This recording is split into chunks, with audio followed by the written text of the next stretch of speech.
olduğu yer. İlmin gavahir mahkam değil nair.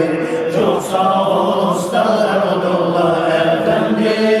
Allah Allah ya Rabbana ya Allah. İğfir lana zunubana ya Allah. Tabasaran millettir vakil bu yer. Kavkal dira bakmur şeyhayan bu yer. Allah vurur ikrar etti yakli diyor. Çok sağ ol Usta Abdullah Efendi. Allah Allah ya Rabbana ya Allah. İğfir lana zunubana ya Allah. Rabbi kular ikralakta bu yer. Usta dira yar bu geçmiş var o. Tarikat devaridin maşhur bu yer. Çok sağ ol Usta Abdullah Efendi. Allah Allah ya Rabbana ya Allah. İğfir lana zunubana ya Allah. Fikir köylü mahsul şoluş erur. Fikir zavuğu emaş oluş erur. Hürri ayşad Allah bismillah erur. Çok sağ ol Usta Abdullah Efendi. Allah Allah ya Rabbana ya Allah.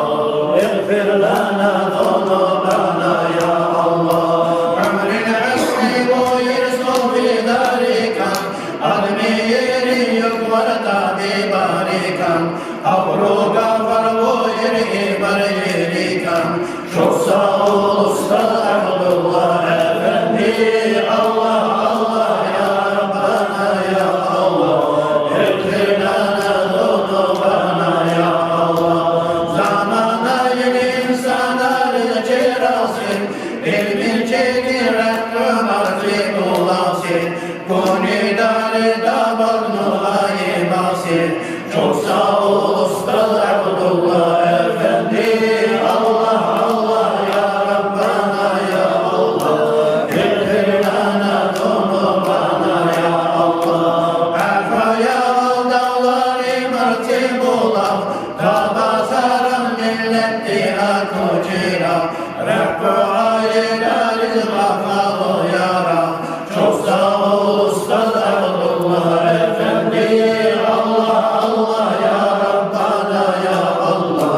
İğfir lana zunubana ya Allah. Allah Allah ya Rabbana ya Allah.